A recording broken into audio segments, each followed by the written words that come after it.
ममता बनर्जी बंगाल से निकलकर पूरे देश में खेला करने का इरादा रखती हैं। इसके लिए उन्होंने दिन और तारीख भी मुकर्रर कर दी है। तारीख है 16 अगस्त यानी आजादी के एक दिन बाद। लेकिन इतिहास के पन्नों में 16 अगस्त डायरेक्ट एक्शन डे के नाम से दर्ज है। मोहम्मद अली जिन्ना ने 1946 16 अगस्त को डायरेक्ट एक्शन का ऑर्डर दिया था। अब कुछ वैसा ही ममता बनर्जी पीएम मोदी और बीजेपी के खिलाफ करने वाली हैं। मतलब ये कि चुनावी नतीजों के बाद जैसा खेला बंगाल में हुआ वैसा ही खेला पूरे देश में ममता बनर्जी खेलेंगी।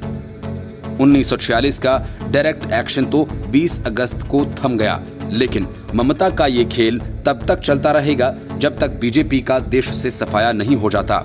ममता बनर्जी ने कुछ इसी अंदाज में अपने तेवर दिखाए।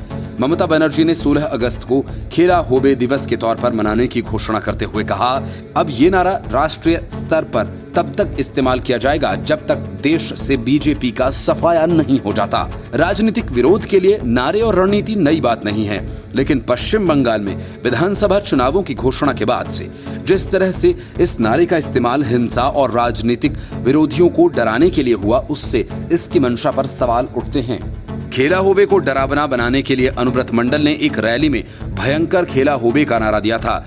एक तरह से ये बीजेपी कार्यकर्ताओं के लिए सीधी धमकी थी और ये धमकी सही साबित हुई। न केवल सामान्य बीजेपी कार्यकर्ताओं बल्कि बीजेपी के उच्च पदाधिकारियों को यहां तक कि केंद्रीय मंत्रियों तक पर भी हमले हुए। हमलों का आरोप सीधे तौर पर टीएमसी के कार्यकर्ताओं पर लगा। बंगाल में जो खेला शुरू हुआ उसका परिणाम ये हुआ कि सैकड़ों की संख्या में डर के कारण बीजेपी कार्यकर्ताओं ने टीएमसी की सदस्यता ले ली। हजारों की संख्या में लोगों को बंगाल छोड़ना पड़ा। इन लोगों ने अंततः अपनी जान बचाने के लिए असम जैसे पड़ोसी राज्यों में शरण दी।